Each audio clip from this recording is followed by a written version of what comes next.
On Monday, in the aftermath of the weekend's tragedy in Charlottesville, actress Jennifer Lawrence took to Facebook to post pictures of the various attendees of the Unite the Right rally. "These are the faces of hate," she wrote. "Look closely and post anyone you find. You can't hide with the internet, you pathetic cowards." Lawrence is perhaps the most high-profile personality to call for not just the naming of groups, not just for the condemnation of their ideas, but for the targeting of specific individuals on the basis of those ideas, a response that is controversial, though not unpopular. And since the weekend's events, the Twitter account Yes You're Racist has seen its follower count grow sixfold, with the immediate purpose of pursuing Lawrence's call to action, identifying the individuals involved and making them famous. And so the witch hunt is on. And while there's plenty of enthusiasm against images that feel good to fight, there's plenty of reason for caution against overreach as well. To think seriously about whether we should support the precedent of targeting individuals for having the wrong ideas. The first point of caution is the obvious one: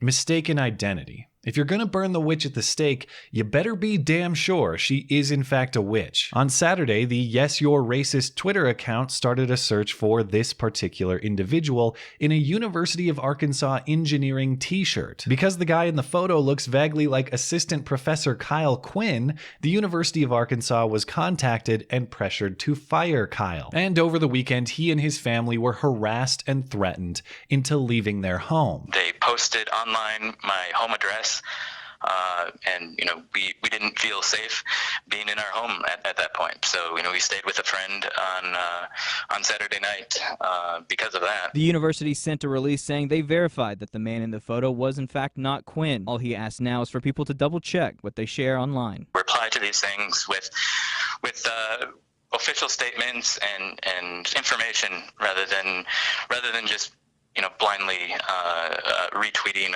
or replying to something. And Professor Quinn was not the only person falsely identified in association with this Twitter account. YouTuber Joey Salads was also incorrectly identified as having attended the rally in a swastika armband. In fact, that image was from a months-old prank video. It's a mistake for which the Twitter account owner apologized, but that is after the consequences of death threats, campaigns to get Joey's social media taken down, and the loss of a branding deal, so he says. No matter how passionately you oppose the display in Charlottesville, you shouldn't accept the collateral damage of innocent individuals as just a price to pay in your quest for justice. And you shouldn't accept it in isolation, let alone the multiple instances of innocent individuals being maliciously targeted as a result of the lack of care and precision from this Twitter account. For this reason, after the man behind the account had amassed hundreds of patrons and significant financial backing, Patreon terminated his account, telling Breitbart Tech Patreon does not allow creators to use Patreon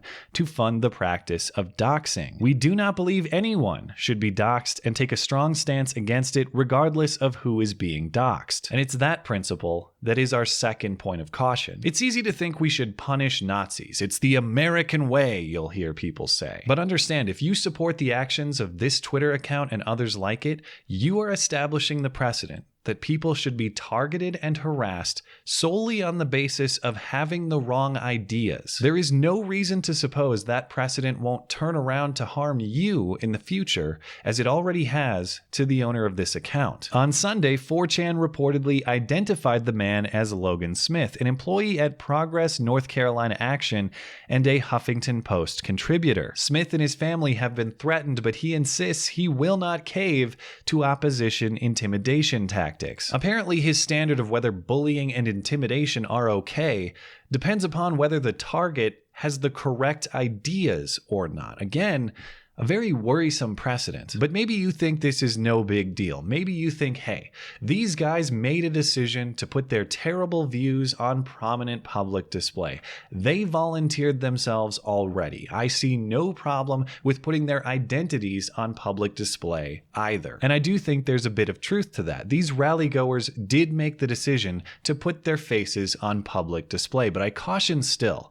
I don't think that's the distinction these witch hunters care about. I think they care about the opinion itself. not the public display of it. I see no reason to believe the witch hunt will stop when the public displays stop. The owner of the Twitter account says as much. White people in particular have a responsibility to stand up against white supremacy, because if we don't challenge bigotry whenever we see it, then we are being silently complicit in it. He makes no distinction about public displays. He doesn't say we should reject these ideas when they're out in public. He says we should challenge them wherever we see them. And based on his tactics, I assume he doesn't mean challenge them intellectually. I assume he means challenge them in the way that he does, with the specific targeting of individual lives and livelihoods, bullying them into changing their opinions to the ones he deems correct. That's a standard that's not limited to the streets of Charlottesville. That's a standard that applies to any and all communication. That's a standard that, as described, has nothing stopping its application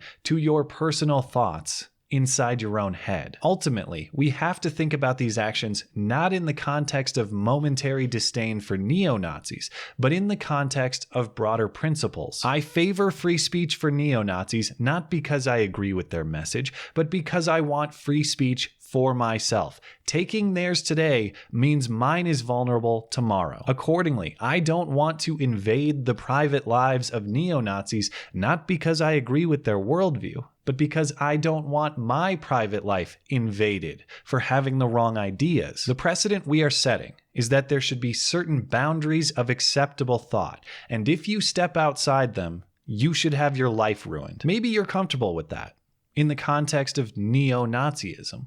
But what about the context of communism? What about the context of anarchism? What about the context of atheism? What about in the context of any number of controversial worldviews likely to earn a person ostracism in certain social circles, among family, in a place of employment, or elsewhere? Make no mistake, what we are talking about is punishment for thought crime. I can concede that in the context of actual crime, crowdsourcing investigation can be a useful tool for the world to come together and figure out exactly what happened and who exactly was involved. But this account is not, yes, you're a criminal. This account is, yes, you're racist. This account is, yes, you have an opinion that differs from mine, and yes, I will see you punished for it. It's easy to accept that standard when it's punishing those you don't like. It's much tougher to accept that standard when it's punishing you. And I, for one, really hope we don't learn that lesson the hard way. Thanks as always for listening and for supporting this channel. Always appreciate that thoughtful discussion down below, and especially over on Twitter. That is at ML Christensen. You're always welcome to come hang out and chat in my live streams. Those are linked down in the description. Looking forward to it.